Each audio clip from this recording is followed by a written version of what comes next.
নবী কান্না করে কয়, আয়েশা, জীবনের কষ্টের কথা শেষ করা যাবে না রে আয়েশা। 3টা বছর পর্যন্ত আমার কওমের লোকেরা গৃহবন্দী করে রাখছে, পানি দেয় নাই, খানা দেয় নাই, গাছের পাতা চাবাইয়া চাবাইয়া পেটের ক্ষুধা নিবারণ করেছি, পেটে পাথর বেঁধেছি। ও আয়েশা, এত কষ্টের মাঝে আমার সব থেকে বেশি মনে পড়ে তায়েফের জমিনের পাথরের আঘাত।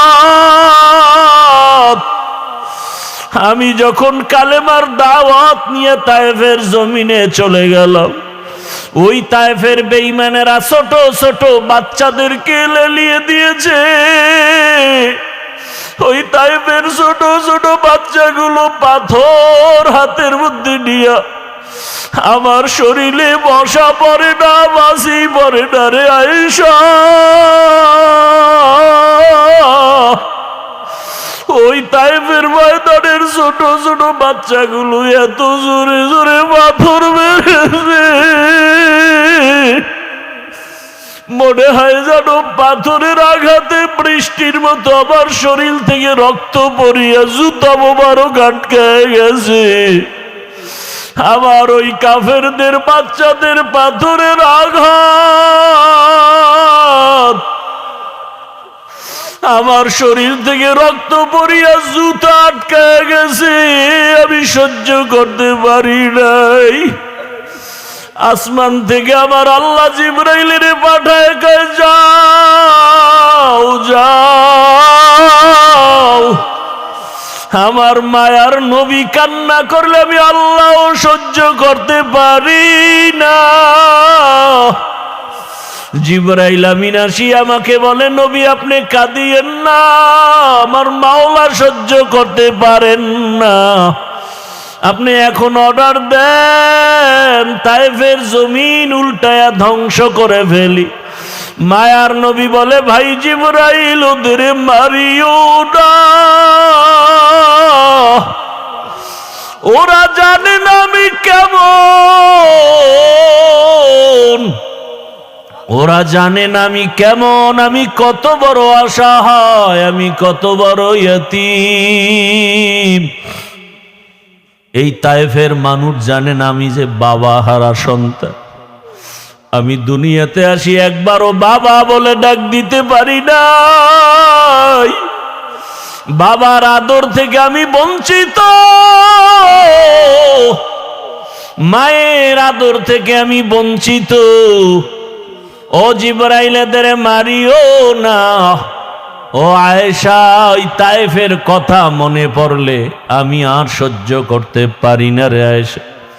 আমার শরীর থেকে কি পরিমাণ রক্ত জমিনে পড়ে গেছিল। আমি অসহায়, আমার বাবা নাই, আমার মা নাই, দাদাও চলে গেছেন। এত কষ্টের জীবন আমার রব আমাকে এত আদর করেছেন। ওই মা হারা বাবা হারার ভেতর আমি আমার রবেরে ভুলি নাই। ও পর্দার আড়ালের মা বোনেরা, ও বৃদ্ধ বাবাজিরা, ও যুবক বাবারা, এই ময়দানে কত আল্লাহর বান্দা আছো, মা নাই, বাবাও নাই। আজকে মা হারা বাবা হারা সন্তানের কলিজায় কত আঘাত। এই মা বাবার চোখের পানি আর দোয়া ছাড়া মানুষ হওয়া সম্ভব না রে বাবা। ওই মায়ের চোখের পানি, বাবার চোখের পানি আর কষ্ট আজ আল্লাহ চেয়ারে বসাইছেন। ওরে মা বাবার জীবনের কষ্টের ঋণ আদায় করা যাবে না রে সন্তান।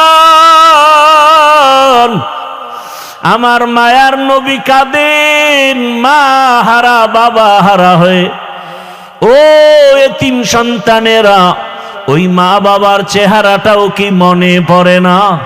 কবরের মধ্যে রেখে কেমনে আরামে ঘুমাও। তোমার আমার মা জীবনে কত কষ্ট করেছে, একটু চোখ বন্ধ করে খেয়াল করো বাবারা।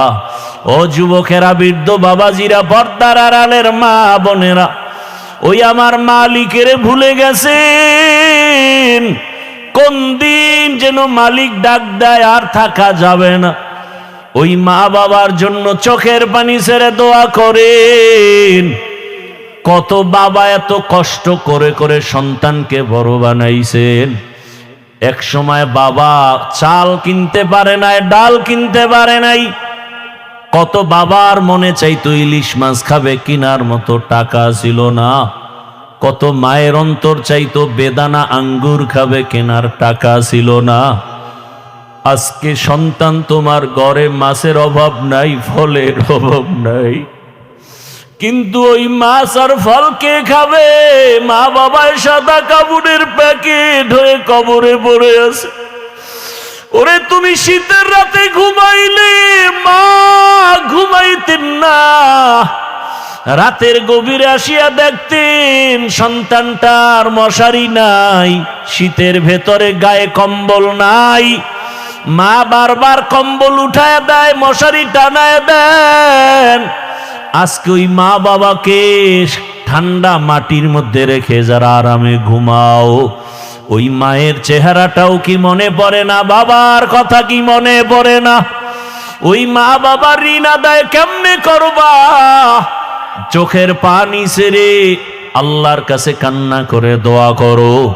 আর যার মা বাবা বেঁচে আছে, ও আমার যুবক বাবারা, দোয়া নিও। ওই মা বাবার দোয়া ছাড়া জীবনের সফলতার দরজা খুলবে না রে বাবা। ও আমার কলিজার যুবক, ওই মা বাবারে কষ্ট দিও না রে বাবা। যদি বাবাকে পাও, হাতটা ধইরা দোয়া নেওয়ার চেষ্টা করিও। এই রত্ন হারায় গেলে আর জীবনে পাওয়া যাবে না। ওই বাবারে পাইলে দোয়া নিও, জীবনের সফলতার দরজা খুলে যাবে। মায়েকে পাইলে ঘরে গিয়া মাকে বলিও, মা জীবনে কত বেয়াদবি করেছি, তুমি গোপনে কষ্ট পেয়ে কান্না করেছো। আজ তওবার নিয়ত করেছি আর বেয়াদবি করব না, তুমি আমার মাথায় হাতটা দিয়া দোয়া করে দাও। মাকে যদি বলতে পারো, দেখবা মায়ের চোখের কোঠায় পানি। মা ডেকে বলবে, বাবা আয় আয়। আল্লাহর মোহাব্বত নিয়া মাথায় হাত দিয়া ডাকবে, ও আরশে আজিমের মালিক, আমার কলিজার সন্তানটাকে কবুল করে নাও। ও সন্তানেরা, ওই মা বাবার দোয়া নিয়ে আগায়া যাও। ওলামায়ে কেরামের দোয়া, শিক্ষকের দোয়া নিয়ে গাও। ও পর্দার আড়ালের মা বোনেরা, একটা আদর্শ সন্তানের মা হইয়া কবরে যান। ওরে সন্তানের ভবিষ্যৎ চিন্তা করে ভালো আদর্শ যদি দিয়া যাইতে পারেন, সন্তান এক সময় দোয়া করবে আর গর্ব করবে, আমার মা কত ভালো, বাবা কত ভালো ছিল। আমার মা নামাজের সময় নামাজ আদায় করত, কোরআন তেলাওয়াত করত, কখনো বেগানা নিয়ে পড়ে থাকতো না, মোবাইল নিয়ে পড়ে থাকতো না।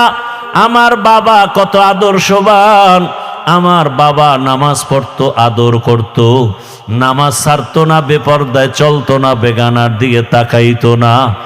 আর যদি মা বাবারা খারাপ আদর্শ রেখে চলে যান, সন্তান এক সময় মনে মনে ধিক্কার দিয়া বলবে, আমার মা বাবা এত খারাপ ছিল, আমি কেমনে ভালো হব।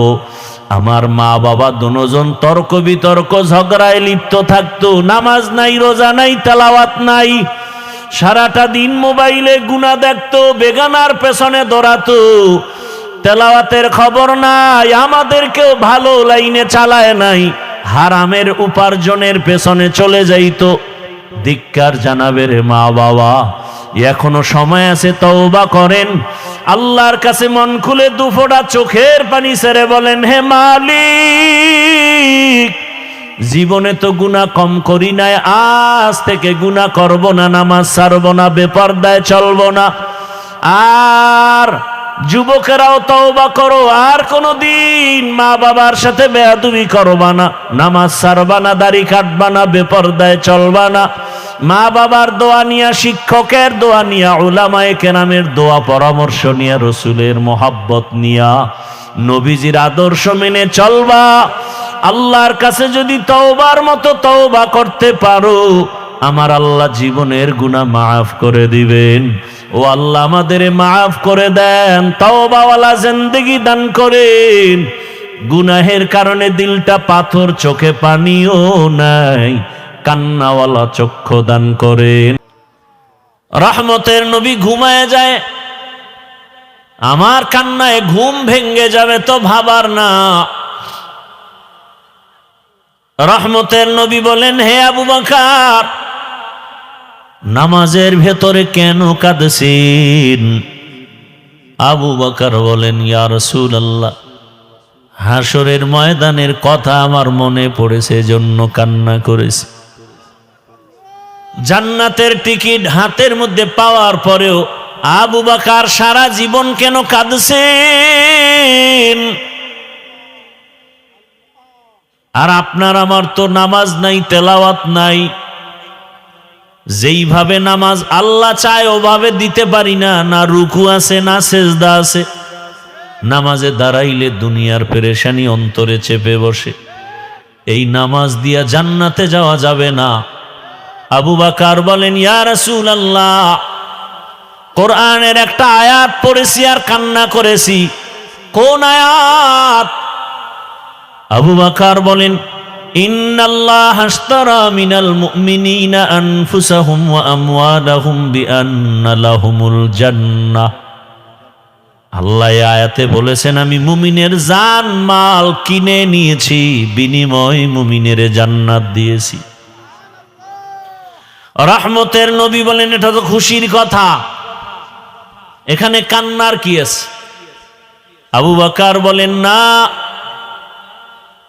হাসরের ময়দানটা বড় ভয়ঙ্কর।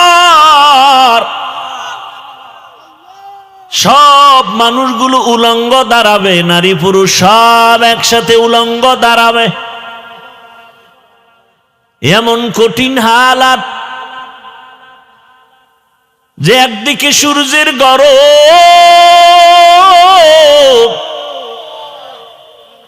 আবার জাহান্নামের চিৎকারের আওয়াজ। ওদিকে নবী আপনিই বয়ান করে কান্না করে বলেছেন, আল্লাহ রাগ হয়ে যাবেন। এমন কঠিন সময় হাসরের মাঠে নবীরা পর্যন্ত ভয়ে কান্না শুরু করবেন। আদম নবী কাঁদবেন, মূসা নবী কাঁদবেন, ইব্রাহিম নবী কাঁদবেন। ওই কঠিন সময় আল্লাহর আদালতে যদি আমাকে ডাকা হয়, আবু বকর, আমার জানমাল আমি নিয়ে, তোমার জানমাল নিয়ে জান্নাত দিয়েছি, বিনিময়ে কি পুঁজি নিয়ে আসছো বলো? আমি যদি বলি, ও দয়ার মালিক, নামাজ রোজা তেলাওয়াত নিয়ে আসছি।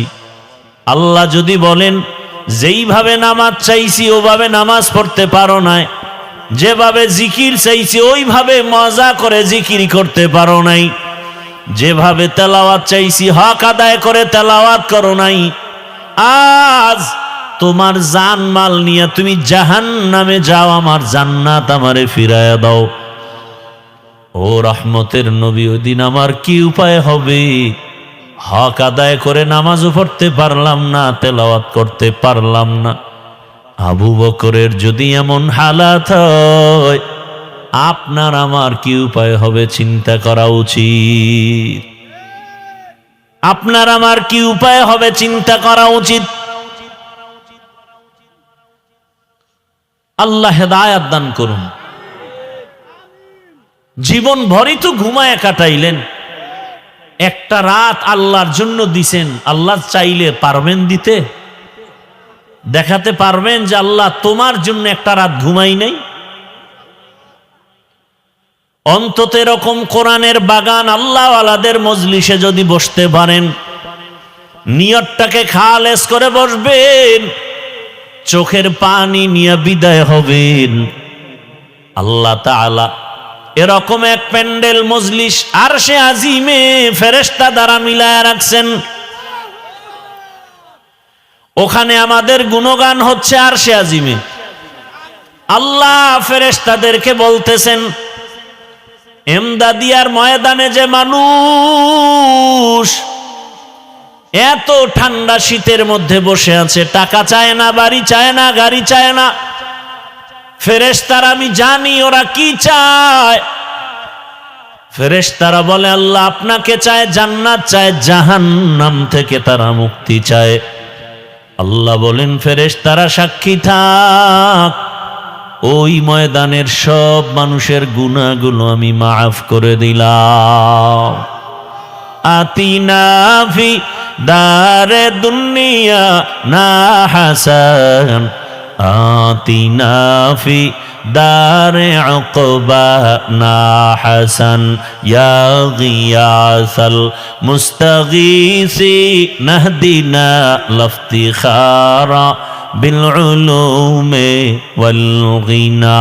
হর গরিদে নেকো তু তৈয়ার হ্যায়, जो न मांगे उससे तू बेजार है।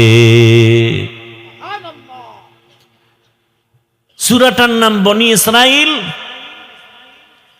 আল্লাহ তাআলা রসুলকে,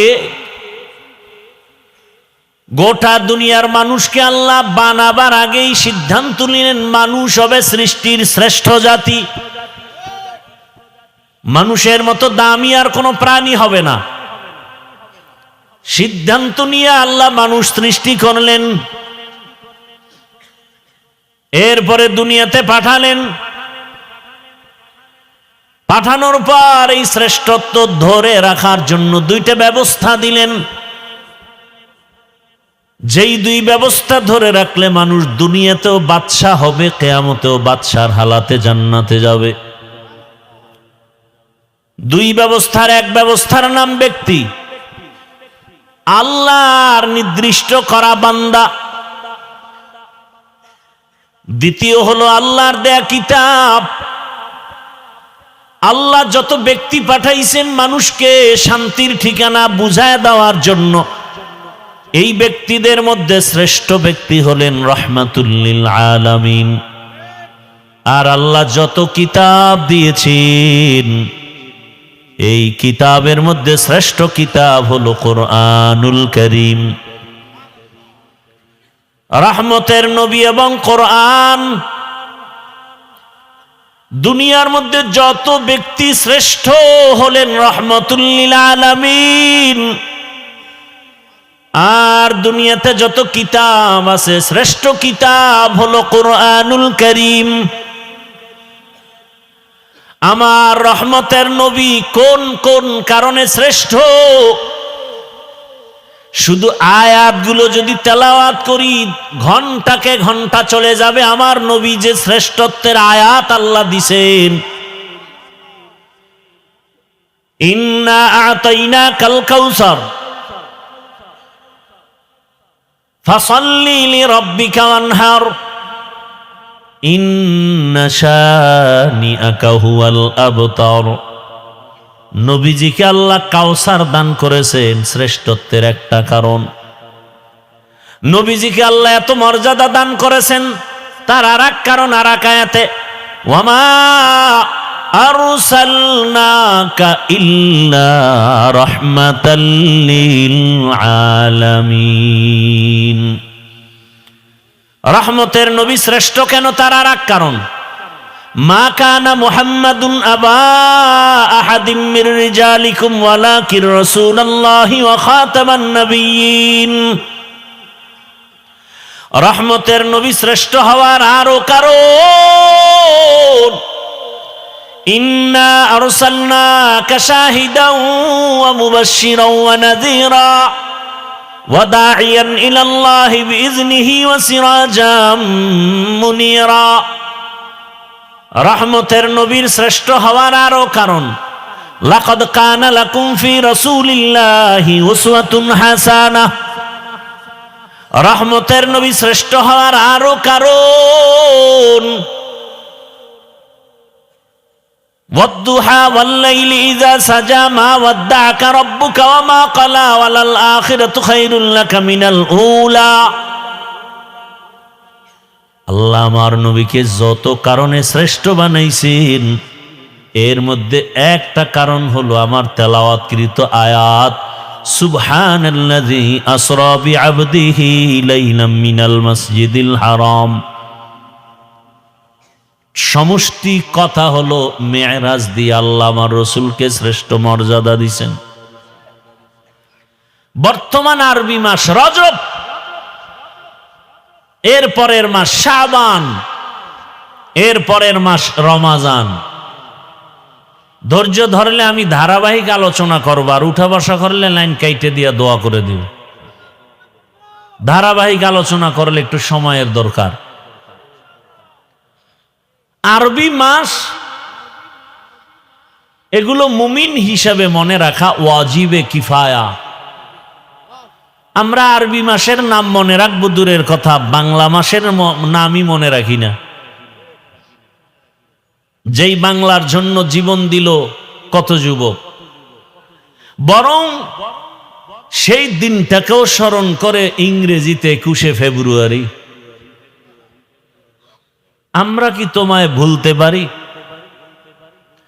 21শে ফেব্রুয়ারি এই ইংলিশ নামটা উচ্চারিত হওয়ার জন্য ওরা জীবন দেয়নি, বাংলা ভাষা ঠিক রাখার জন্য দিয়েছে। যাই হোক, আরবি মাসের নাম মনে রাখা উচিত, তবে আমাদের মাঝে একেবারে যে মনে রাখে না তা না। কিছু কিছু মাসের নাম আমাদের বাংলাদেশি জাতিরা মনে রাখে, যেই মাসে খাওন পাওয়া যায়, খাওন আছে।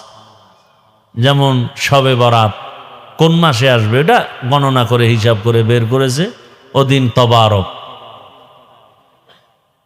মিলাদুন নবীর মাস, খাওন আছে। রজব মাস বড় দামি এবং খুবই সম্মানিত এক মাস। সূরায়ে তাহা আল্লাহ ওখানে উল্লেখ করেন, আল্লাহ নিজে সিদ্ধান্ত করেছেন বছরে মাস হবে 12টা।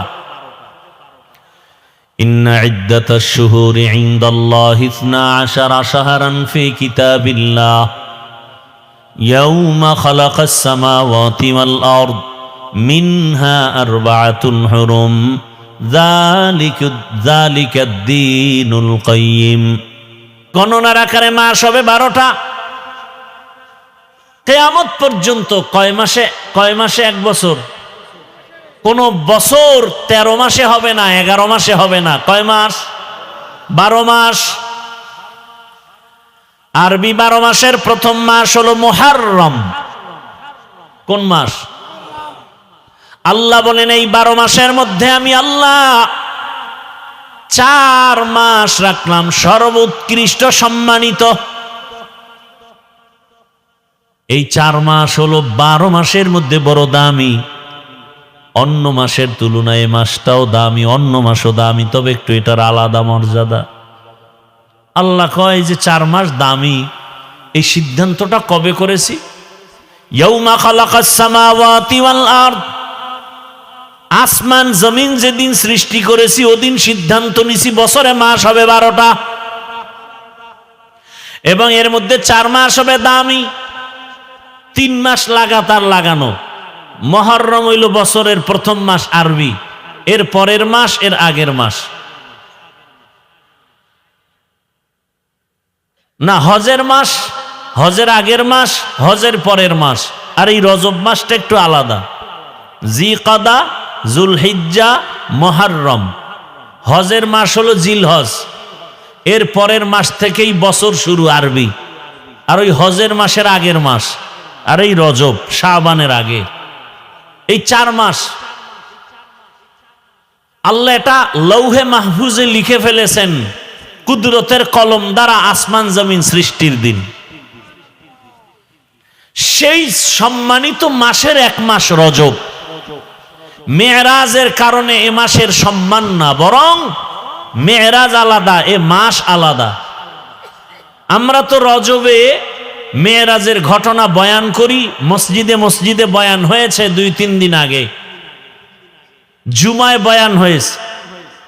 মূলত উলামায়ে কেরাম, ঐতিহাসিকগণ বিশ্লেষণ করে বলেছেন রসুলের মেরাজ হয়েছে এটা সত্য, তবে রজবে হয়েছে এর কোনো গ্যারান্টি নেই। কেউ বলেন রসুলের মেরাজ হয়েছে রমাজানে, কেউ বলেন রসুলের মেরাজ হয়েছে মুহররম মাসে, কেউ বলেন জিকাদা হজের আগের মাসে, মোটমাট কথা হলো মেরাজ হয়েছে, এটা সত্য। এখন প্রশ্ন হলো মেরাজটা কি স্বপ্ন যোগে হলো না সশরীরে হলো? এ নিয়ে অনেক মতানৈক্য। এখনো বহু নাস্তিকরা রসুলের মেরাজ মেনে নিতে পারে না, বলে স্বপ্ন যোগে হয়েছে। ইসলামী শরিয়া এবং কোরআন হাদিস প্রমাণ করে মেরাজ হয়েছে সশরীরে। এখন কথা হলো মেরাজ হলো কেন? প্রশ্ন খেয়াল করবেন, মেরাজ হলো কেন? এবং এই মেরাজ হলো রাতের বেলা না দিনে? দিনে না হয়ে রাতে হলো কেন? এবং মেরাজটা শুরু হয়েছে বাইতুল্লাহ থেকে, বাইতুল মাকদিস, ওখান থেকে মেরাজ শুরু। আল্লাহ বাইতুল্লাহ থেকে ডাইরেক্ট আল্লাহর বাড়ি নিতে পারতেন না, বাইতুল মাকদিস নিলেন কেন? কথা বুঝে আসছে? এরপরে আসেন আয়াতের বিশ্লেষণ। আয়াতে ঢুকার আগে এই কথাগুলো খেয়াল করি। পৃথিবীতে আল্লাহ যত নবী রাসূল পাঠিয়েছেন সকলের মেরাজ হয়েছে। মুসা নবীর মেরাজ জমিনে, ঈসা নবীর মেরাজ হয়েছে জমিনে, ইব্রাহিম নবীর মেরাজ জমিনে, সব নবীর মেরাজ জমিনে। আর একমাত্র রহমতের নবীর মেরাজ হলো আরশে আজিমে। ব্যবধান আছে না নাই? সব নবীদের মেরাজ জমিনে, রহমতের নবীর মেরাজ কেন আরশে আজিমে হলো? প্রশ্ন আছে না নাই? ভালো করে খেয়াল করেন। কারণ হলো সব নবীদের সীমানা জমিনের মাঝে, আর আমার নবীর নবুয়তের সীমানা শুধু জমিন না, আরশে আজিম পর্যন্ত। মেম্বার সাহেব চেয়ারম্যানের ইউনিয়নের খবর নেওয়ার দায়িত্ব তার না, তার দায়িত্ব ওয়ার্ডের মানুষের খবর নিবে আর ঘুরবে। চেয়ারম্যান সাহেব ইউনিয়নে ঘুরবেন আর খবর নিবেন, এমপির আসনে যাবেন না। এমপি সাহেব তার আসনের মানুষের খোঁজ খবর নিবেন, সরকারের ভূমিকা নিবেন না। কথা ঠিক না? মুসা নবীর যতটুকু সীমানা অতটুকুর জন্যই তিনি খোঁজ খবর নিবেন তার নবুয়তের সীমানা। ইব্রাহিম নবীর নবুয়তের সীমানা জমিনের যতটুকু দিয়েছেন অতটুকু নিবেন। আর আপনার আমার রহমতের নবী, আল্লাহ তাকে নবুয়তের সীমানা দিয়েছেন দো জাহান সহ। রহমতের নবীর নবুয়তের সীমানা শুধু জমিনে না, কারণ আমার নবী শুধু জমিনের নবী না, কুল মখলুকতের নবী। তাহলে জমিন দেখানো হয়ে গেছে, নবীর যে নবুয়তের সীমানা আর উপরে আছে এটা দেখাতে হবে না? এজন্য আল্লাহ তাকে উপরে নিছেন, ইনভাইট করেছেন, দাওয়াত দিয়েছেন। নাম্বার 2, সব নবীদের মেরাজ হলো ইমতিহান, আর আপনার আমার রহমতের নবীর মেরাজ হলো ইনআম। সব নবীদের মেরাজ হলো পরীক্ষা, আর আপনার আমার রহমতের নবীর মেরাজ হলো একমাত্র পুরস্কার। সব নবীর মেরাজ পরীক্ষা, আমার রসুলের মেরাজ পুরস্কার। পরীক্ষা ছাড়া পুরস্কার পায়নি। কথা বলেন না কেন? তা নবীরে যদি পুরস্কার দিতে আরশে আজিমে নেয় তো পরীক্ষা হইল কই? সব নবীর পরীক্ষা। মেরাজ মানে পরীক্ষা। এবং মেরাজের স্থান আদম আলাইহিস সালামের মেরাজ আরাফাতের ময়দানে, মুসা নবীর মেরাজ তুর পাহাড়ের চূড়ায়, ইব্রাহিম তার মেরাজ হলো আগুনের ভেতরে। আরে মেরাজ মানে উপরে উঠা। মেরাজ মানে কি? খেয়াল করেন, খেয়াল করেন, বয়ান ইচ্ছা করে করা যায় না। চুম্বুকে চুম্বুক টানলে না কাজ হয়, কথা ঠিক না? আল্লাহ কথা বের করে দেন, মুখস্থ করে বলা যায় না। আপনাদের দিলের আকর্ষণ, মোহাব্বত কথা বের করবে। এলেমের মাস্তানি চলে না তো এ জায়গায়। বহু আলেম মাইকের সামনে বসলে কথা বলা যায় না, পারে না। বড় আলেম, আল্লাহ যাকে পছন্দ করেন আল্লাহ তাকে দিয়ে সে কাজ নিবেন। সে মাইকের সামনে কথা না বললে কি হবে? গোটা দুনিয়াতে বক্তা তৈরি করার ফ্যাক্টরিতে তারা বসে আছেন। আমাদের এলেম শিখাইছেন না? এই যে আমার ওস্তাদ বয়ান করলেন মাগরিবের এশার আগে, এজন্য খেয়াল করেন, অনেকের কাছে ভালো লাগে না, না? হ্যাঁ, এই বয়ান এক জায়গায় করছিলাম প্রায় 2.5 ঘন্টার বেশি। ভালো করে খেয়াল করেন, ইব্রাহিম নবীর মেরাজ আগুনের ভেতরে কেমনে হয়েছে? কাহিনীতে ঢুকলে আর সম্ভব? এ রাত শেষ হয়ে যাবে। আগুনের মধ্যে কেমনে মেরাজ হয়েছে? ও মেরাজ মানে কি? উপরে উঠা।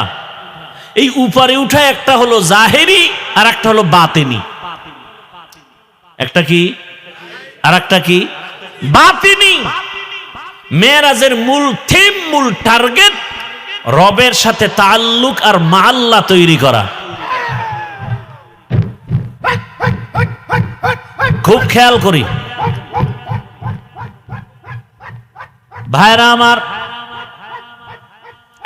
বয়ান করতে দিতে হবে, নাইলে তো পারবো না আগাইতে।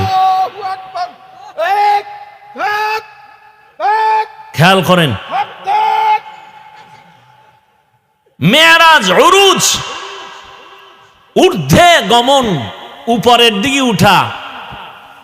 মুফাসসিরিনে কেরাম লিখেছেন এই উপরে উঠা এটা দুই ভাবে। একটা হলো একজনের সিঁড়ি বেয়ে হেঁটে হেঁটে দোতলায় উঠছে, এটাও কি উপরে উঠা।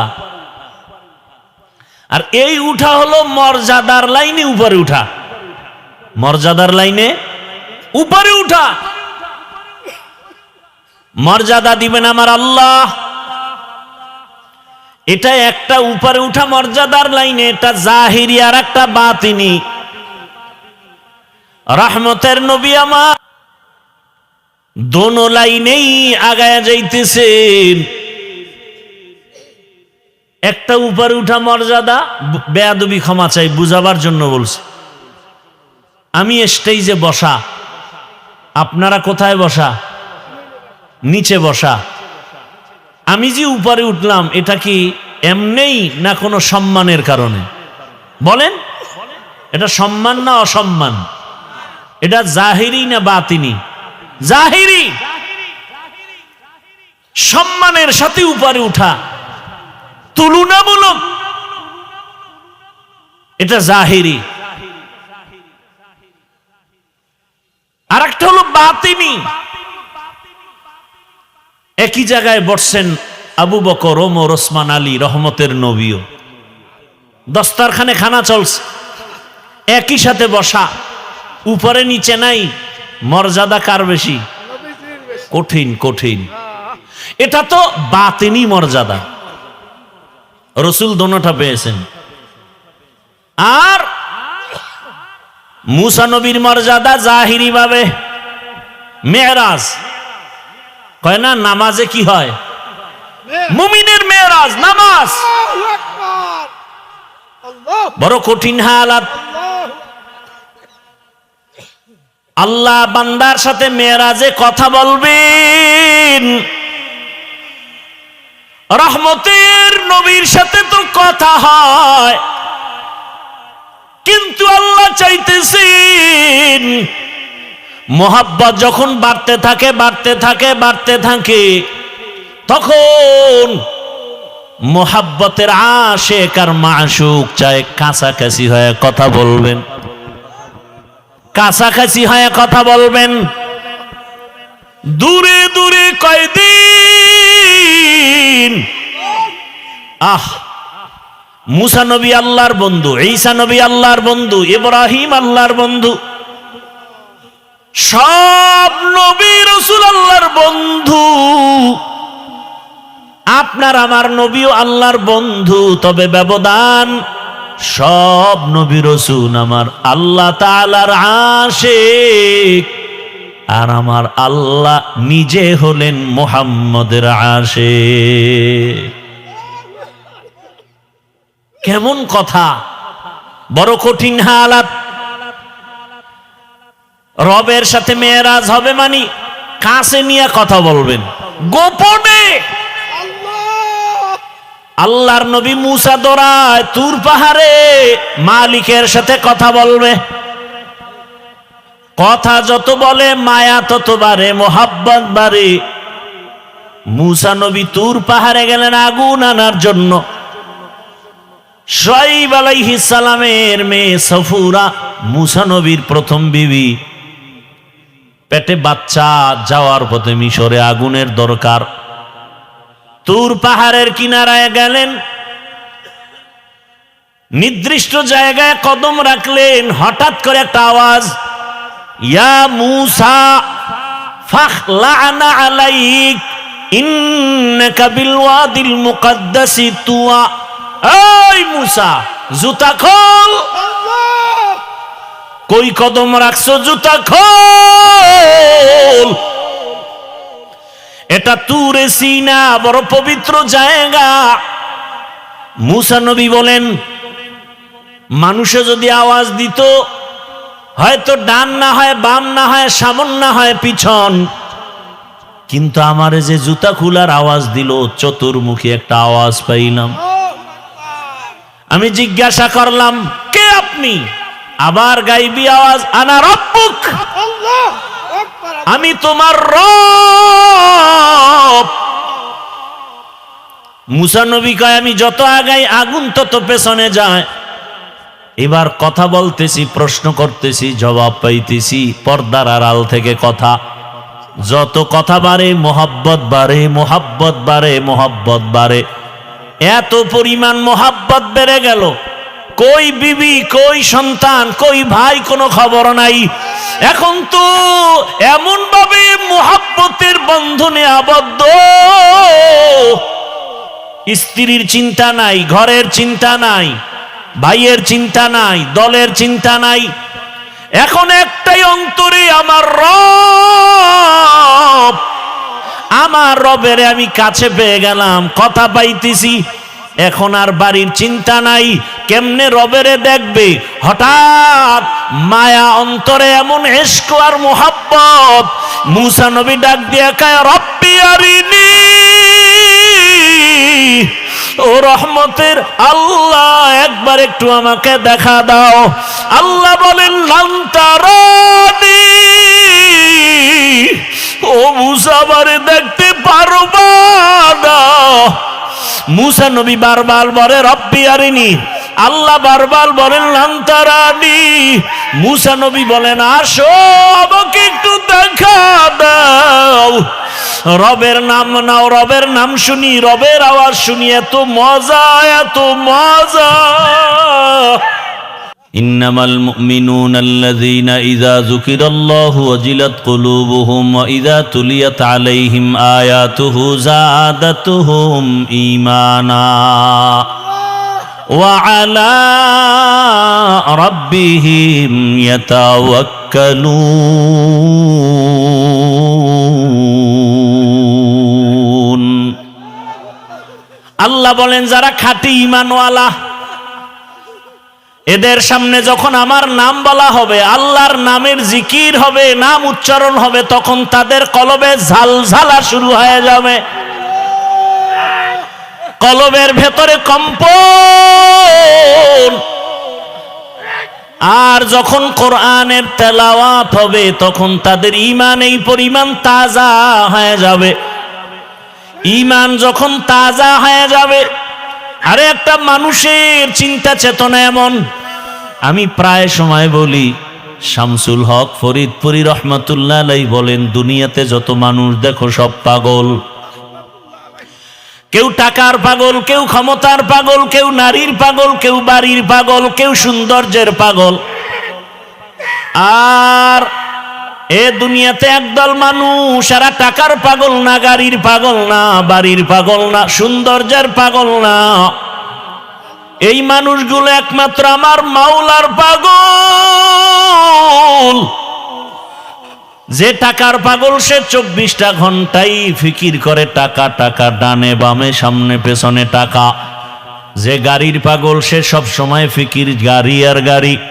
যে বাড়ির পাগল সে 24টা ঘন্টায় ফিকির আর জিকির, বাড়ি বাড়ি বাড়ি।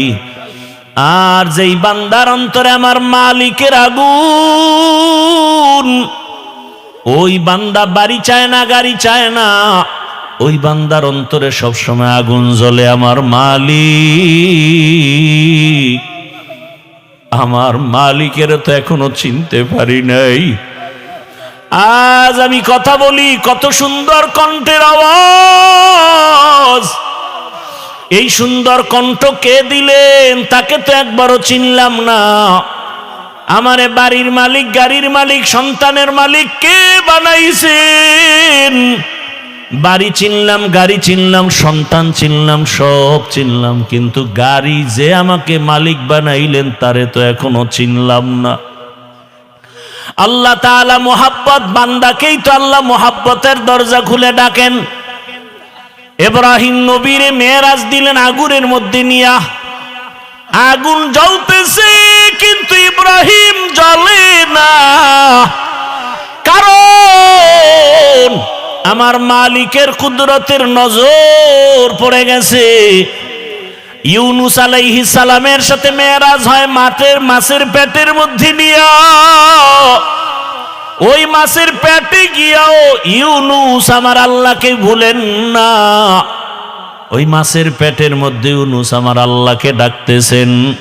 আল্লাহ বলেন, যে আমাকে ভুলে না আমিও তাকে ভুলতে পারি না। আল্লাহ তাআলা মুসা নবীর সাথে কথা বললেন তুর পাহাড়ে, মেরাজ। আদম আলাইহিস সালামের সাথে মেরাজ আরাফার ময়দান। আর আপনার আমার নবীর সাথে মেরাজের চূড়ান্ত ঠিকানা দিলেন আরশে আজিম। সেই মেরাজ হলো রাতের বেলা না দিনে? রাতে। কেন? বন্ধুর সাথে বন্ধুর মোহাব্বতের আলাপটা তো রাতের অন্ধকারেই ভালো হয়। এশকে আশাল আস্তে কোচো বরফরুক হরছে জুজ মাশুকে বাকি জুমলাসু। আল্লাহ জন্য নবীকে রাতের বেলা নিয়ে গেলেন, আর সে আজিমি নিয়ে কথা বলবেন। আল্লাহ তাআলা জিবরাইল আমিনকে পাঠায় বলে, যাও আমার নবীকে সাজাইয়া নিয়ে আসো আমার বাড়ি আরশে আজিমে। জান্নাত থেকে একটা বোরাক নিয়ে যাও। জান্নাত থেকে একটা বোরাক সুন্দর করে সাজাইয়া রহমতের নবীর ঘরের দরজায় নিয়ে হাজির হয়ে যাও। হোয়া হুকুম জিবরাইল কো यूं शिताब बुराक एक जन्नत से कर इंतखाब सजा उसको ज़ेवर से तू ताबपा फिर उसको तू काबा में लेकर के जा। আল্লাহর অর্ডার হয়ে গেল। আমার রসুলকে এখন কাছে বসায়া কথা বলবেন। বোরাক নিয়ে জিবরাইল হাজির। রাতের বেলা, এমন রাত নবীও ঘুমায়। মক্কা নগরীর পার্শ্বে হাতিমে কাবা। জিবরাইল আমিন বোরাকটা বাইতুল্লাহর পার্শ্বে রাখিয়া এইবার তিনি চলে গেলেন আমার রসুলকে ঘুম থেকে সজাগ করার জন্য। নবী ঘুমন্ত অবস্থায় আছেন, রাতের গভীর। নবী কোথায় ঘুমাচ্ছেন? এই ক্ষেত্রে তিনটা মতামত পাওয়া যায়। কেউ বলেন নবী হাতিমে কাবায় ঘুমাচ্ছেন, কেউ বলে নবী শিয়াবে আবু তালিবের মধ্যে ঘুমান, কেউ বলেন নবী তার চাচাতো বোন উম্মে হানির ঘরের মধ্যে ঘুমাচ্ছেন। তিনটাই সহি। উম্মে হানির ঘর হলো শিয়াবে আবু তালিবের মাঝখানে। জিবরাইল আমিন নবী তো ঘুমান, ঘরের উপর থেকে 7 ছিদ্র করে জিবরাইল ঢুকলেন। দরজা দিয়ে ঢুকছে না উপর দিয়া? 7 ছিদ্র করে মাঝখান দিয়া ঢুকলেন। জিবরাইল আমিনের 600 নূরের পাখা, রহমতের নবী ঘুমাচ্ছেন। এই মুহূর্তে কোনো আওয়াজ দেওয়া যাবে না। রহমতের নবী ঘুমান, হাত লাগানো যাবে না, মাথায় কোনো টাচ করা যাবে না। জিবরাইল 600 নূরের পাখা এক পার্শ্বে রেখে রহমতের নবীর কদম মোবারকের তলায় গিয়ে একটু পাখা লাগায় দিলেন। কেউ বলেন জিব্বা লাগাইছেন। রহমতের নবী সজাগ হয়ে গেলেন, তাকায় দেখে জিবরাইল আমিন সামনে বসা। নবী জিজ্ঞাসা করলেন, ভাই জিবরাইল, এই রাত্রে কেন? আবার তাকায় দেখে উপর থেকে আলো দেখা যায়, ছিদ্র, দরজা আটকানো। বলে আপনি কি দরজা দিয়ে ঢুকেন না? কয় না। কোথার থেকে? বলে 7 ছিদ্র করে আসছে। উল্টা পথে কেন? আজকে সব ব্যবহার উল্টাই হবে, সব উল্টা হবে। আপনার জন্য এক মহা সুসংবাদ দিয়ে আসছি। আমার আল্লাহ আপনাকে দাওয়াত দিয়েছেন, এখনই রেডি হবেন, আল্লাহর বাড়িতে যেতে হবে। কেমন মজা! এগুলো বুঝবে কে? বুঝবে কে? তেরা আয়না आलो में रंग बू है तेरा आईना, आलो में रंग बू है, जिधर दिखता हो उधर तू ही तू है। अरे আল্লাহর মোহাব্বতের বান্দারা, সর্বাবস্থা আমার মালিকের পাওয়ার জন্য পাগল পারা হয়ে থাকেন। অন্তরের মধ্যে একটা আগুন জ্বলতে থাকে। দুনিয়ায় সব পেলাম, কিন্তু আসল মালিকের যদি না পাই, আমার কোনোটাই আর জীবনে সফল হবে না। জিবরাইল আমিন বলেন, নবী রেডি হন, চলতে হবে রবের দরবারে। বোরাক রেডি। নবীকে উঠাইয়া জিবরাইল আমিন চলে গেলেন হাতিমে কাবা। বাইতুল্লাহ দেখছেন যারা, ওই 4 দেয়ালের ঘরের পাশে বুক বরাবর একটা আলাদা দেওয়াল আছে, ছোট, এটা হাতিমে কাবা। পুরাটাই ছিল বাইতুল্লাহর ঘর, পুরাটাই। কিন্তু রসুলের যখন 30 বছর বয়স, ওই বাইতুল্লাহটা ভেঙ্গে নতুন করে উঠাইতে গিয়া টাকা ছিল না। হালাল ভাবে টাকা সবাই ভাগ ভাগ করে দিয়া দেখে পুরাটা উঠানো যায় না, ওটা বাদ দিয়ে এরপরে করছে। কিন্তু ওটাও কাবা, কাবার অংশ। বাইতুল্লাহর মধ্যে 2টা দরজা ছিল। কয়টা? এখন একটা আছে আর একটা নাই। ওই বরাবর ওই পাশে আর একটা। রহমতের নবীকে হাতিমে কাবায় নিলেন। ওখানে নবী আরেকটু শুয়ে পড়লেন, আবার উঠাইয়া রহমতের নবীকে ঝমঝম কূপের কিনারায় নিয়েছেন। নবীকে চিৎভাবে শোয়াইলেন। নবীজির সিনা মুবারকটা ছিদ্র করে ফেললেন। রহমতের নবীর বুকটা চিরিয়া ভেতর থেকে কলবটাকে বের করলেন, স্বর্ণের পেয়ালার ভেতরে রাখলেন, জমজমের পানি দিয়া ধুইলেন। নবী বলেন, আমি তাকায় তাকায় দেখতেছি, ওখানে জিবরাইল দাঁড়ানো, ওখানে মিকাইল দাঁড়ানো, আমার ডানে 70,000 রহমতের ফেরেশতা দাঁড়ানো, আমার বামে 70,000 রহমতের ফেরেশতা দাঁড়ানো। সামনে রহমতের 70,000 ফেরেশতা দাঁড়ানো, পেছনে 70,000 রহমতের ফেরেশতা দাঁড়ানো। আমি দেখতেছি আমার বুকটা সিরিয়া, কলবটাকে বের করে স্বর্ণের পেয়ালায় রাখলেন, আর জমজমের পানি দিয়ে আবার কলবটাকে ধুইলেন। এরপরে আবার ভেতরে দিয়া আবার হালকা চাপ দিলে আবার ভালো হয়ে গেল। আমার সেলাই লাগলো না, রক্ত গেল না, ব্যথাও পেলাম না। জিবরাইল কয় জমজম পানি দিয়ে এবার ওযু বানাইয়া নেন, ওযু বানাইয়া রেডি হয়ে যান। মায়ার নবী জমজমের পানি দিয়া ওযু বানাইছেন।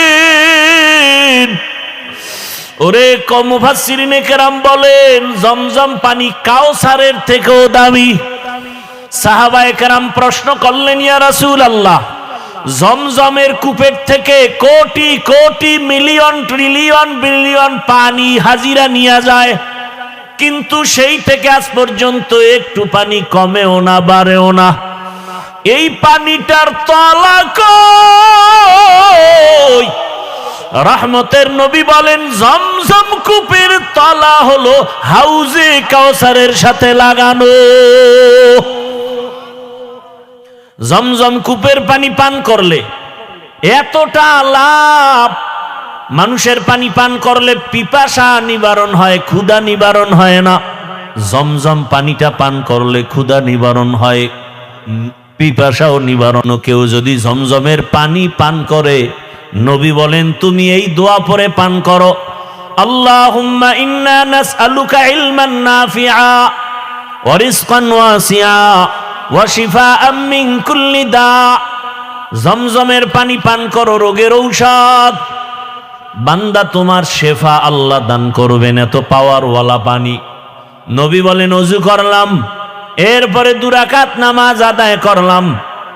মেরাজ সফর শুরু হবে, এখান থেকে একটা সবক, কেউ যদি সফরে বের হও, ওযু সহ বের হও, 2 রাকাত নামাজ পড়ে বের হও।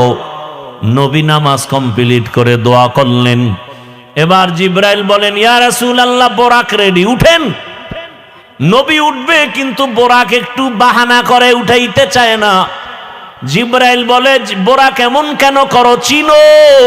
বলে, হ্যাঁ চিনি, নি তো রহমতের নবী।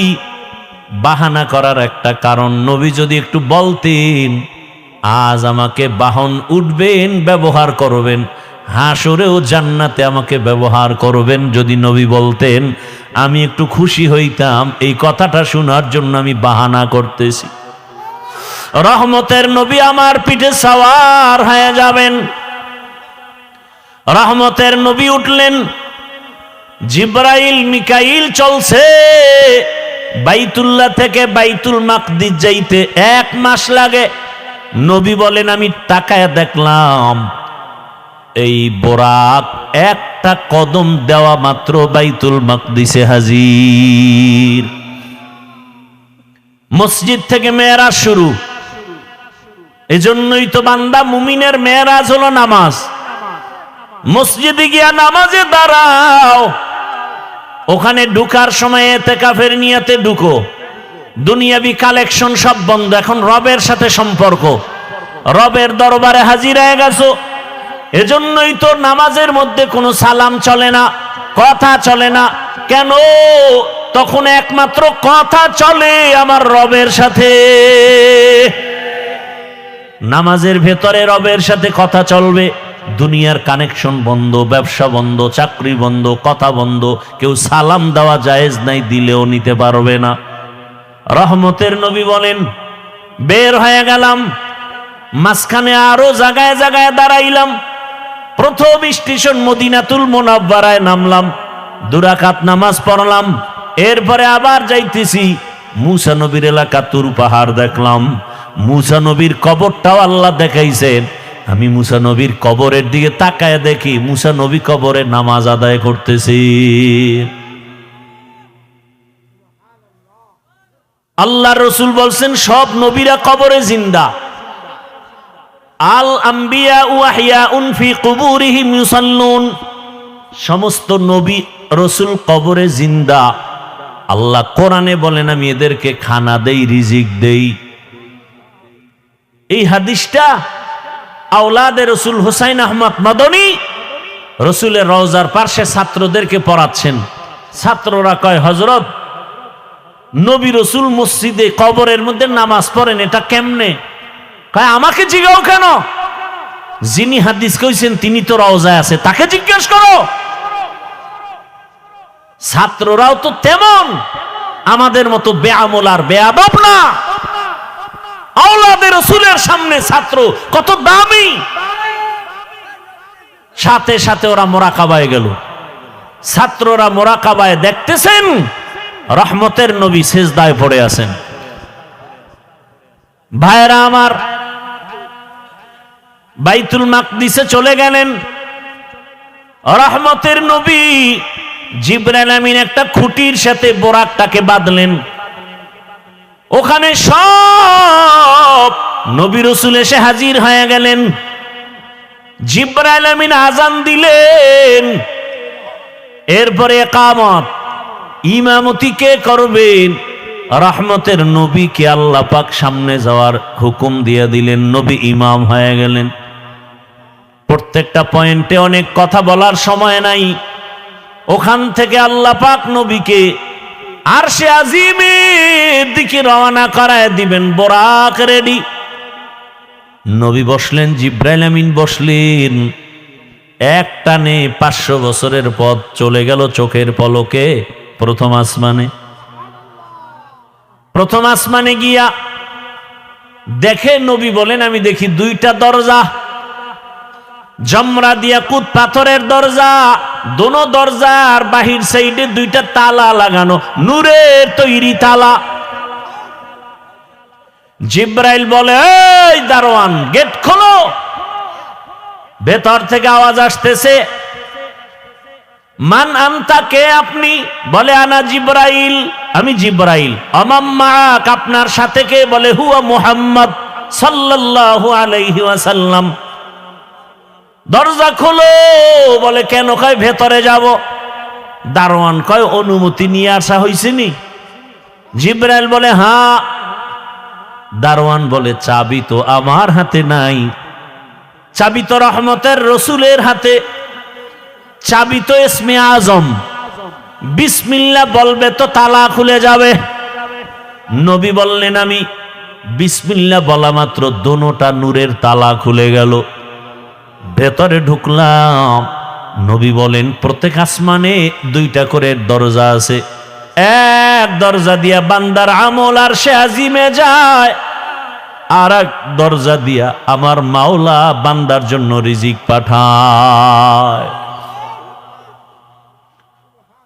হ্যাঁ, আল্লাহ রিজিক পাঠায় এক দরজা দিয়া, আর এক দরজা দিয়া বান্দার আমল চলে যায়। নবীজি বলেন আমি ঢুকলাম, ঘুরে ঘুরে ঘুরে ঘুরে দেখলাম। এরপরে আবার উপরে গেলাম মহাশূন্য। এরপর দ্বিতীয় আসমান, সেখানেও 2 দরজা, নূরের তালা। এখানেও জিবরাইল অনুমতি চাইল। এভাবে করতে করতে সপ্তম আসমানে চলে গেলাম। সপ্তম আসমানে গিয়া দেখি একটা নূরের ঘর, যাকে বলে বাইতুল মামুর। 70,000 রহমতের ফেরেশতারা তাওয়াফ করে।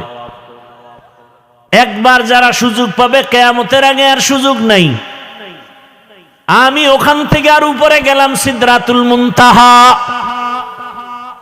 রাতের অল্প সময় একটা বড়ই গাছ, তেলের ড্রামের মতো এক একটা বড়ই, আর হাতির কানের মতো এক একটা পাতা, কাল কেলাল।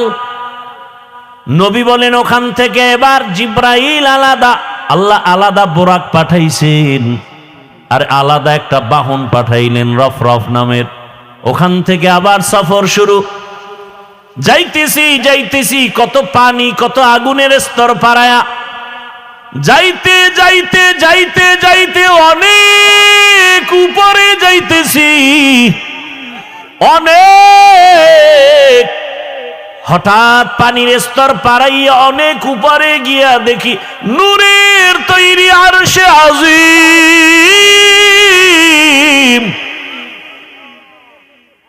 আমি ওখানে গিয়া জুতা খুলতে শুরু করলাম। হঠাৎ করে আওয়াজ আসতেছে, রহমতের নবী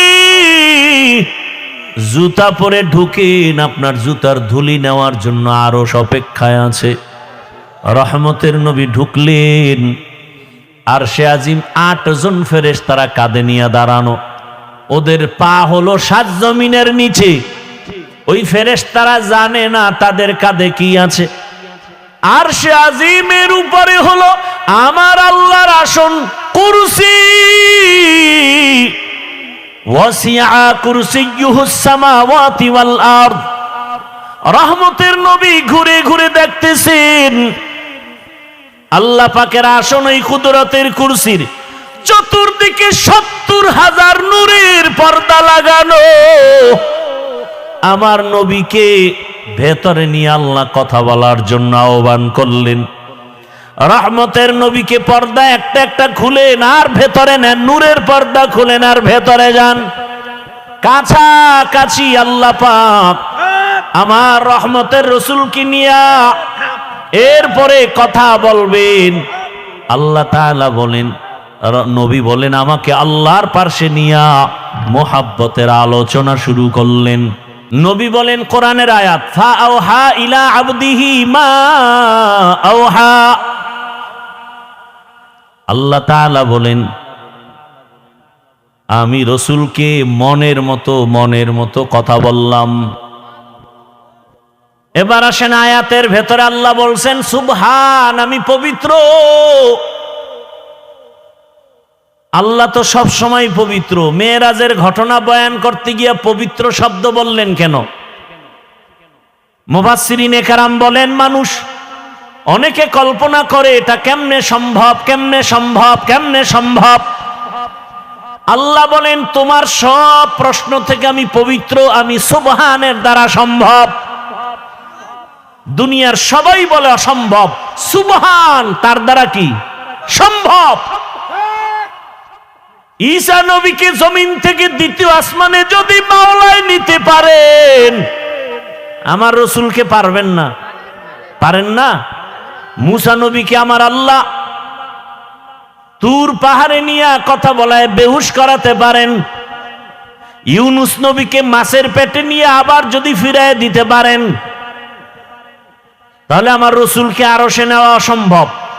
আল্লাহ বলেন, সুবহান, আমি পবিত্র, সত্তার জন্য সম্ভব।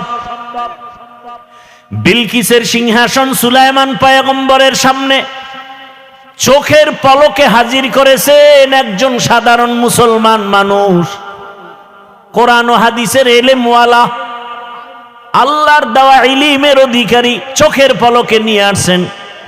এটা যদি পারে, আমার রসুলকে আল্লাহ কেন আরশে আজিমে নিতে পারবেন না? আল্লাহ বলতে গিয়ে বলেন, সুবহান, পবিত্র সত্তা, আল্লাযী আসরা বিআবদিহি, ভ্রমণ করাইলেন তার বান্দাকে। এখানে একটা পয়েন্ট খুব খেয়াল করবেন, ভ্রমণ করাইলেন আল্লাহ তার, এখানে বান্দা বলতে কে? মুহাম্মদুর রাসূলুল্লাহ। আচ্ছা, এখানে অনেক কঠিন কথা। কোরআনে হাকিমে আমার আল্লাহ নূহ নবীকে নাম ধরে ডাকছেন, ইয়া নূহ। ইব্রাহিম নবীরে ডাকলেন, ওয়ানা দাইনাহু আইয়া ইব্রাহিম।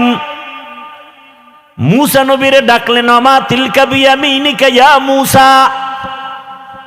কিন্তু কোরআনে হাকিমে কোথাও আমার রব আমার রসুলের নাম ধরে ডাকেন নাই। খুব খেয়াল করিয়েন, আল্লাহ পাক আমার নবীকে যত জায়গায় ডাকছেন সম্মান সূচক শব্দ দিয়ে ডাকছেন, ইয়া আইয়ুহাল মুজাম্মিল কুমিল লাইলা ইল্লা কলিলা, ইয়া আইয়ুহাল মুদ্দাসসির কুম ফাআনজির ওয়া রাব্বাকা ফাকাব্বির ওয়া সিয়াবাকা ফাতাহহির। আমার নবীকে রাহমাতুল লিল আলামিন উপাধি দিয়ে সম্বোধন করলেন। আমার নবীকে শাহিদা ওয়া মুবাশশিরা বলে সম্বোধন করলেন।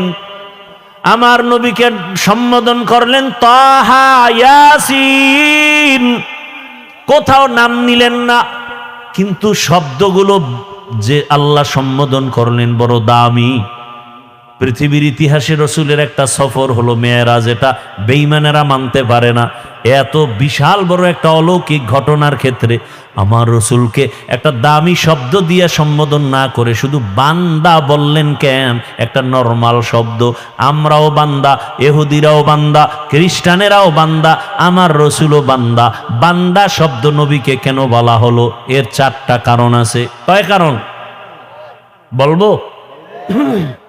একটা কারণ বলি, বাকি বলার সময় হবে কিনা জানি না। আমার আল্লাহ আমার রসুলকে বান্দা বললেন কেন? এত নরমাল শব্দ। আমরাও বান্দা, রসুলও বান্দা, ইহুদিরাও বান্দা, খ্রিস্টানেরাও বান্দা, নবীও বান্দা। আল্লাহ পাক নবীকে বান্দা বলার এখানে 4টা কারণ। 1 নাম্বার কারণ হলো আমার নবী নিজেই নিজেরে বান্দা বললে বড় খুশি হয়ে যান। আমার নবীকে বান্দা বলতে গেলে নবী নিজেই বড় খুশি। ওই যে হুদাইবিয়ার সন্ধির সময় খেয়াল করেন, যখন লেখাপড়া শুরু, লিখতেছে হযরত আলী কাগজ।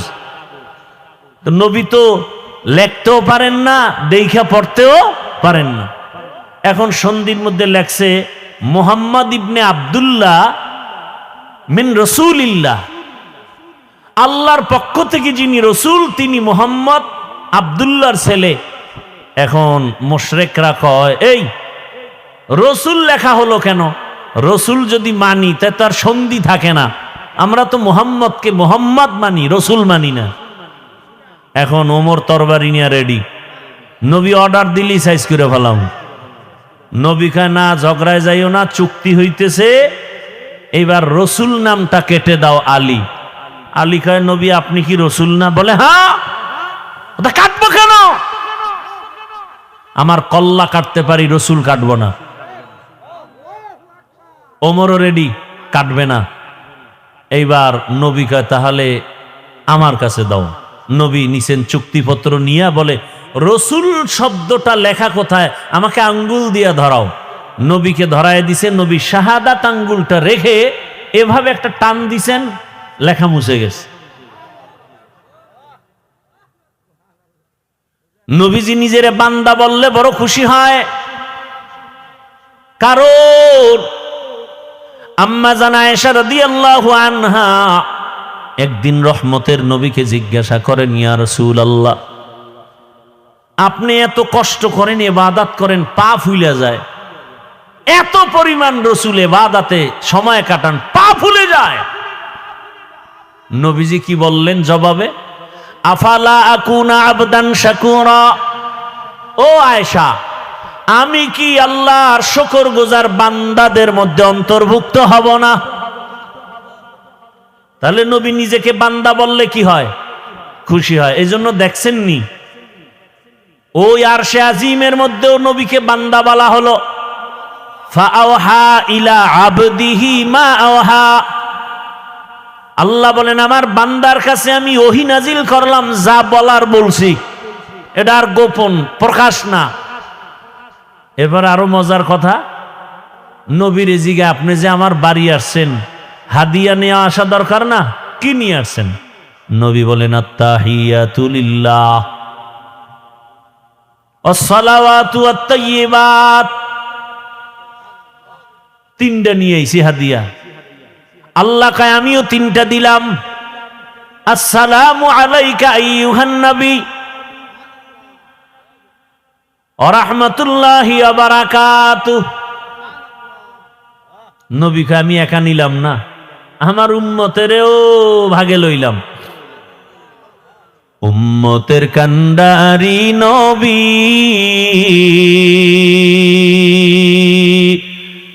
কাঁদছেন উম্মতের লাগি, এখনো কাঁদেন নবীজি শুয়ে মদিনার পানে।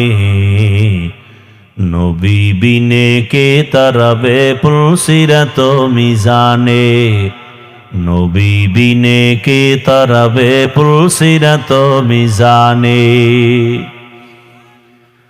রহমতের নবী যখন বললেন আমার উম্মতেরও শামিল করি, আসসালামু আলাইনা, কেন না কেন? ওয়া আলা ইবাদিল্লাহিস সালিহিন। এইবার আল্লাহ কয়, এই ফেরেশতারা শুনছুনি এখানে আমার বন্ধু কি বলছে? কয় হ্যাঁ। তোরাও সাক্ষী দে। ফেরেশতারাও বলল, আশহাদু আল্লাহ ইলাহা ইল্লাল্লাহু ওয়া আশহাদু আন্না মুহাম্মাদান। কারা কইছে এই কথা? ফেরেশতারা। খেয়াল করেন কিন্তু, আশহাদু আল্লাহ ইলাহা ইল্লাল্লাহু ওয়া আন্না মুহাম্মাদার রাসূলুল্লাহ। মুহাম্মাদান কইয়া ফেরেশতারা থেমে গেছে। মুহাম্মাদান আবদুহু ওয়া রাসূলুহু। এখন কয় আল্লাহ কয় ফেরেশতারা থামলা কেন? কয় কি বলমু? রাসূলুহু কয় না। কি বলবা? কয় আবদুহু বলো আগে, পরে রাসূলুহু। কারণ আমার হাবিব নিজেকে বান্দা বললে খুশি হয়, এজন্য আবদুহু আগে বলো, রাসূলুহু পরে। আমার বন্ধুরটা আগে আনো, আমারটা পরে নাও। আমার বন্ধু চায় বান্দা বলি, আর আমার থেকে দেওয়া রসুল। বন্ধুরটা আগে লাগাও আবদুহু, পরে আমারটা লাগাও অরসুলু। নবীকে আল্লাহ বান্দা বলার কারণ আর একটা হলো। দ্বিতীয় কারণ, দুনিয়াতে আল্লাহ মানুষ বানাইছেন, বান্দার সাথে মালিকের সাথে একটা মোহাব্বতের মিলন মেলা আছে, একটা সূত্র আছে। কেন আল্লাহ মানুষ বানাইছেন? ইবাদতের জন্য। যারা ইবাদত করে তাদের বলে বান্দা, আব্দ। আর যার ইবাদত করে তিনি হলেন মাবুদ। আর কাজের নাম ইবাদত। দুনিয়াতে যত ইবাদত করনেওয়ালা বান্দা আছেন, এর মধ্যে শ্রেষ্ঠ ইবাদত করনেওয়ালা হলেন আমার নবী। আমার নবীর মতো ইবাদত করনেওয়ালা কেউ। কেমন ইবাদত করনেওয়ালা শোনাবো একটা ঘটনা, না ধৈর্য হারায় ফেলছেন? ও পর্দার আড়ালের আম্মা জানেরা, বোনেরা, একটু ভালো করে শুনেন। রহমতের নবী, কত মায়ার নবী। আম্মা জান আয়েশা রাদিয়াল্লাহু আনহা নবীর ঘরে, নবী একদিন এশার নামাজ পড়ে ঘরে ঢুকলেন। আম্মা জান আয়েশা রাদিয়াল্লাহু আনহা বলেন, দুনিয়ার সব মানুষের একটা সূর্য সকালবেলা পূর্বাকাশে উদিত হয়, আর আমি আয়েশার একটা স্পেশাল সূর্য আছে, এশার নামাজের পরে আবার হুজরায় উদিত হয়। আমার মায়ার নবী। আম্মা জান আয়েশা বলেন, আমি একদিন চিকন একটা সুই নিয়ে সেলাইয়ের কাজ করতেছি, হঠাৎ সুইটা পড়ে গেল। আগুন নাই, বাতি নিভে গেছে, তেল নাই। আমি সুইটা পাই না, অপেক্ষা করতেছি অন্ধকারে। হঠাৎ আমার সূর্য ঘরের মধ্যে চলে আসছে। রহমতের নবী ঘরে আসা মাত্র আমার ঘরটা আলোকিত হয়ে গেছে। আমি সুইটা দেখি খুঁটির গোড়ায় পড়ে আছে। মায়ার নবী ঘরে আইসাই বলে, ও হুমায়রা। নাম কি? আয়েশা। নাম কি? নবী মাজা কইরা মায়া কইরা ডাকছেন কি? হুমায়রা। কারণ আম্মা জান আয়েশা রাসূলের সাথে বিবাহ হয়েছে 6 বছর বয়সে। আর আম্মা জানের 9 বছর যখন বয়স, রাসূলের ঘরে আসছেন। 18 বছর যখন বয়স, তখন নবী চলে গেছেন। হিসাবটা বুঝে থাকলে বলেন, 6 বছরে বিবাহ হলো, 9 বছরে আম্মা জান নবীর ঘরে গেলেন। আর 18 বছর বয়সে রাসূল দুনিয়া থেকে চলে গেলেন। আম্মা জান রাসূলের ঘরে সংসার করলেন কতদিন? কয় বছর? আম্মা জান আয়েশা মাত্র 18 বছরের নারী, নবীর সোহবত পেলেন মাত্র 9 বছর। আম্মা জান বলেন, আমি এই 9 বছরে রাসূল থেকে কি পাইছি শুনো। ও পর্দার আড়ালের আম্মা জান আয়েশা রাদিয়াল্লাহু আনহা বলেন, আমি 9 বছর রাসূলের ঘরে থেকে আমি 2000-এর উপরে হাদিসের হাফেজা হয়ে গেছি। কোরআনের ভেতরে বড় তাফসীর করেনেওয়ালা আম্মা জান আয়েশা, আম্মা জান বর্ণনা করেন আর বলেন, নবী আয়েশা ঘরে ডাক দিয়ে বলেন, ও হুমায়রা,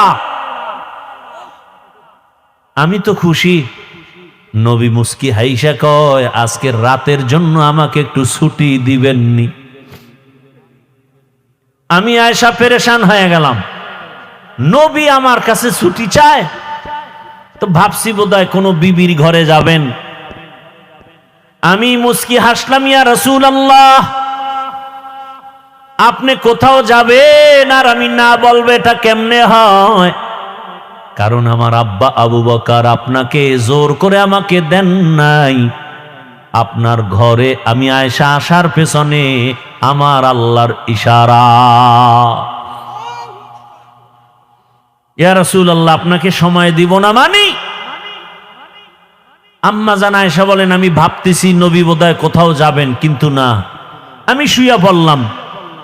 আগের অভ্যাস অনুযায়ী রহমতের নবীকে দেখি চুপচাপ, কোথাও যান না। কি যেন ভাবতেছেন একা একা।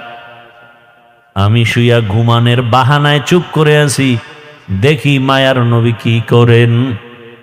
আম্মা জান আয়েশা বলেন, আমি দেখি রহমতের নবী মালিকের মোহাব্বতের নামাজে দাঁড়ায় গেলেন। মায়ার নবী নামাজে দাঁড়ায় গেলেন, নামাজ শুরু করে সূরা ফাতিহা পড়তেছেন। আমি আয়েশা রাসূলের আওয়াজগুলো কানে শুনতেছি। রহমতের নবীর তেলাওয়াতে এত মজা, আমার ঘুম ভেঙ্গে আমি তাকায় আছি, রহমতের নবী তেলাওয়াত করে নামাজে। কিন্তু আমি আবার ভয় পেয়ে গেলাম। আমি জীবনে যতবার দেখছি রাসূল নামাজ আদায় করে, কিন্তু আজকে দেখি ভিন্ন। রহমতের নবী নামাজে অঝোর ধারায় কান্না করতেছেন, কান্না কান্না, দাড়ি ভিজে ভিজে চোখের পানি পড়ে। নবী তেলাওয়াত করে আর কাঁদেন। কোরআনে হাকিমের বড় সূরা সূরা বাকারা তেলাওয়াত শুরু করলেন। মনে করলাম অর্ধেক গিয়া রুকুতে যাবেন, কিন্তু দেখি না, নবী কাঁদেন আর তেলাওয়াত করেন। করতে করতে পুরা সূরা বাকারা, এত বিশাল সূরাটা শেষ করে ফেললেন। ভাবলাম এবার নবী রুকুতে যাবেন, দেখি না, পরের সূরাটাও শুরু করলেন। নবী তেলাওয়াত করতেছেন আর কান্না করতেছেন। এর পরের সূরাটাও তেলাওয়াত করলেন। অঝোর ধারায় রাসূলের কান্না। আমি আয়েশা ভয় পেয়ে গেলাম, মনে হয় রহমতের নবী জীবনের শেষ নামাজ বুঝি আদায় করতেছে। এত কান্না। রহমতের নবী মাত্র প্রথম রাকাতে এতগুলো সূরা পড়িয়া দীর্ঘ সময়, রাত অনেক পার হয়ে গেল, নবী সবে মাত্র রুকুর মধ্যে গেলেন। ভাবলাম নবী রুকু তাড়াতাড়ি করবেন। নবীকে জীবনে আমি এত দেরি করতে দেখি না, এত দেরিতে রুকুতে গেলেন আর দেরি করলেন। ভাবলাম মনে হয় নবী উঠবেন না। অনেক সময় পার হয়ে গেল, কান্না তো বন্ধ নাই। এক পর্যায়ে রাসূল দাঁড়ায় গেলেন। রুকু থেকে দাঁড়াইয়া কান্না অবস্থায় আবার সিজদায় চলে গেলেন। মাত্র প্রথম রাকাতের প্রথম সিজদায় গিয়া নবী এত মায়ার কান্না শুরু করলেন। নবী মাথা উঠান না। আমি ভয় পেয়ে গেলাম, নবীর জীবনের শেষ নামাজ নাকি। আমারও ভয়। রহমতের নবী প্রথম রাকাতের প্রথম সিজদায় পড়ে আছেন, কান্না। নবী মাথা উঠান না, উঠান না, উঠান না। হঠাৎ করে আমি আয়েশা কান সোজা করে শুনি মসজিদের হুজরার বাহিরে বেলালের কণ্ঠের আওয়াজ। বেলাল ডাক দেয় প্রতিদিন, আজও ডাক দিয়া কয়, ইয়া রাসূলুল্লাহ, আজ নামাজের ফজরের সময় কাছে, তাড়াতাড়ি প্রস্তুতি নেন ফজরের নামাজ আদায় করার জন্য। নবী এখনো প্রথম রাকাতের প্রথম সিজদায় পড়ে কান্না করেন। এখনো দ্বিতীয় সিজদা করেন নাই, দ্বিতীয় রাকাতও পড়া হয় নাই।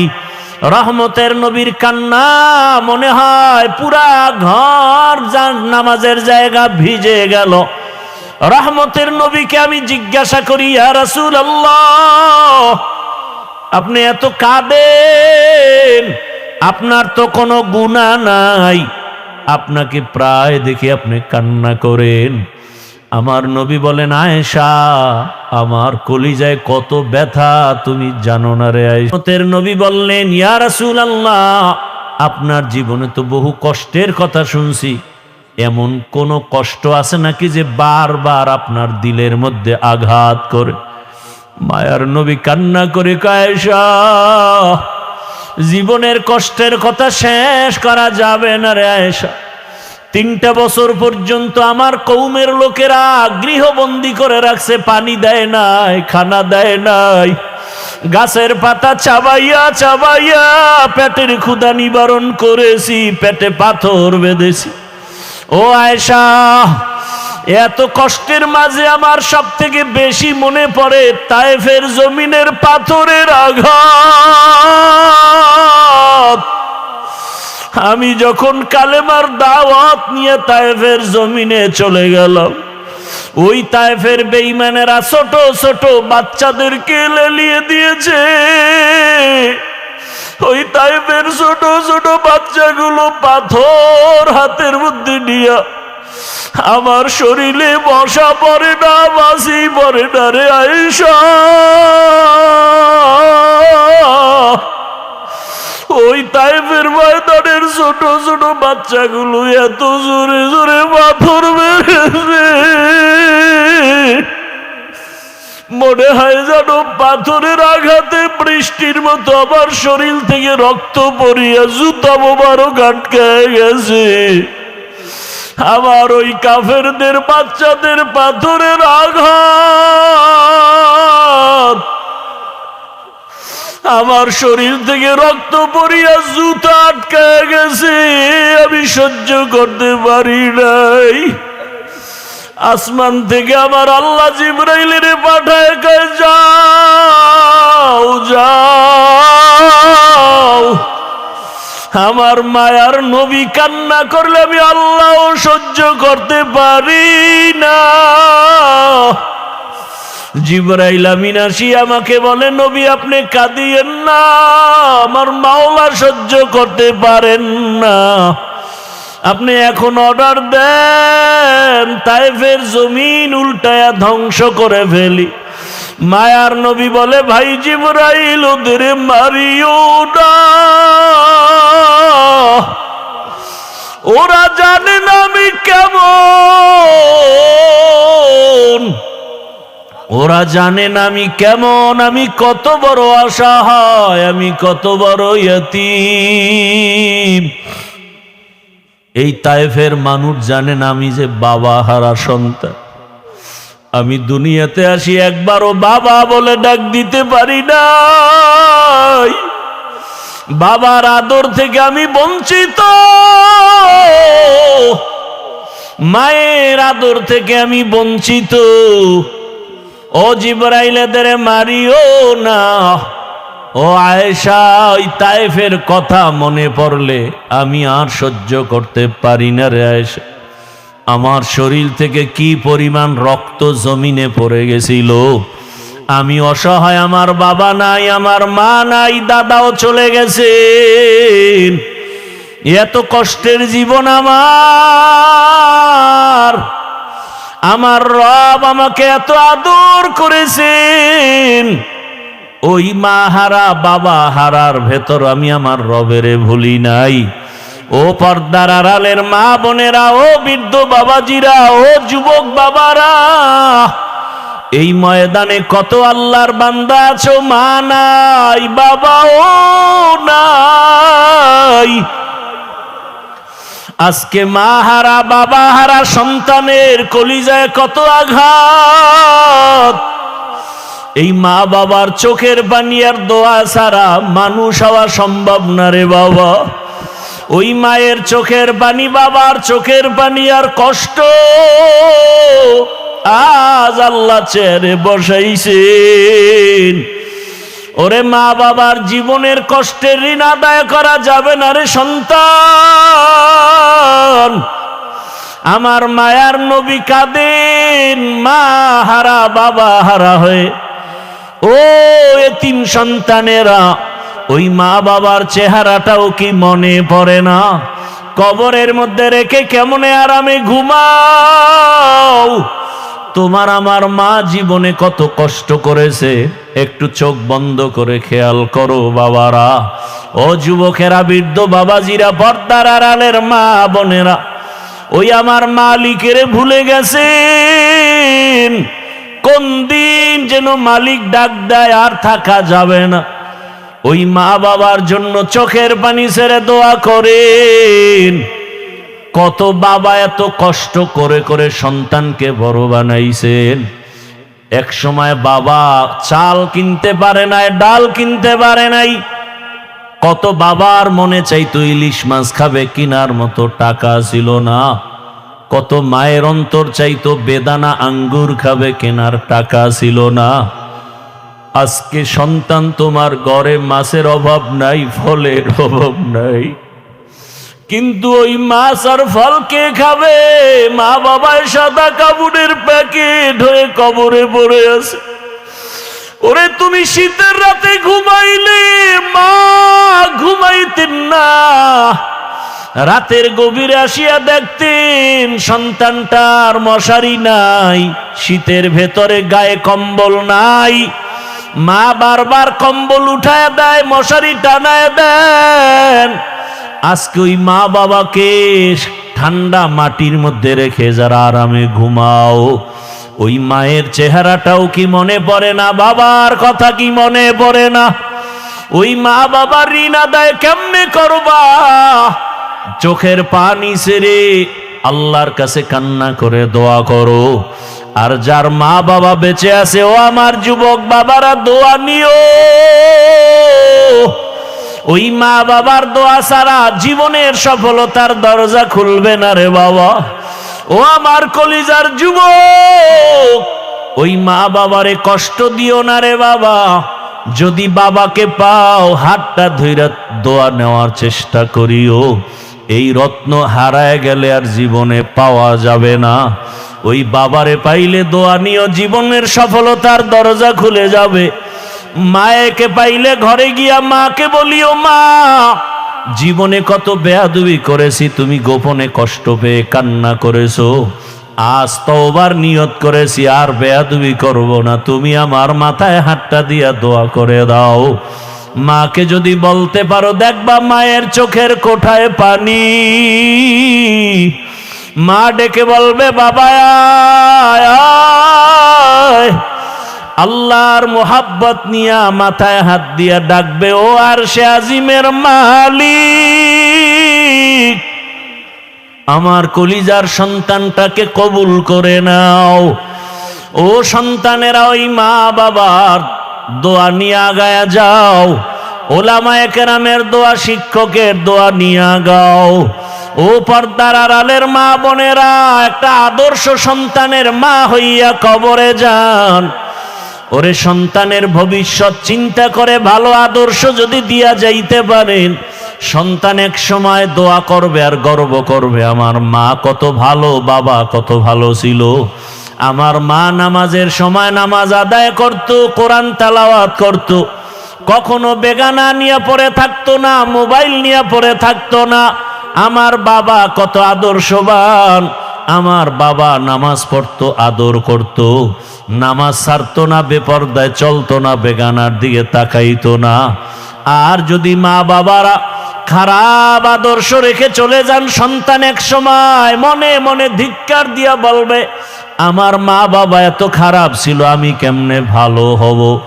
আমার মা বাবা দুজন তর্ক বিতর্ক ঝগড়ায় লিপ্ত থাকতো, নামাজ নাই, রোজা নাই, তেলাওয়াত নাই, সারাটা দিন মোবাইলে গুনাহ দেখতো, বেগানার পেছনে দৌড়াতো, তেলাওয়াতের খবর নাই, আমাদেরকেও ভালো লাইনে চালায় নাই, হারামের উপার্জনের পেছনে চলে যাইতো। ধিক্কার জানাবে রে মা বাবা, এখনো সময় আছে, তওবা করেন, আল্লাহর কাছে মন খুলে দুফোঁটা চোখের পানি ছেড়ে বলেন, হে মালিক, জীবনে তো গুনাহ কম করি নাই, আজ থেকে গুনাহ করব না, নামাজ ছাড়ব না, বেপরদায় চলব না। আর যুবকেরাও তওবা করো, আর কোনোদিন মা বাবার সাথে বেয়াদবি করবা না, নামাজ ছাড়বা না, দাড়ি কাটবা না, বেপরদায় চলবা না। মা বাবার দোয়া নিয়া, শিক্ষকের দোয়া নিয়া, উলামায়ে কেরামের দোয়া পরামর্শ নিয়া, রসুলের মোহাব্বত নিয়া, নবীজির আদর্শ মেনে চলবা। আল্লাহর কাছে যদি তওবার মতো তওবা করতে পারো, আমার আল্লাহ জীবনের গুনাহ মাফ করে দিবেন। ও আল্লাহ আমাদের মাফ করে দেন, তওবাওয়ালা জিন্দেগি দান করেন। গুনাহের কারণে দিলটা পাথর, চোখে পানিও নাই, কান্নাওয়ালা চক্ষু দান করেন।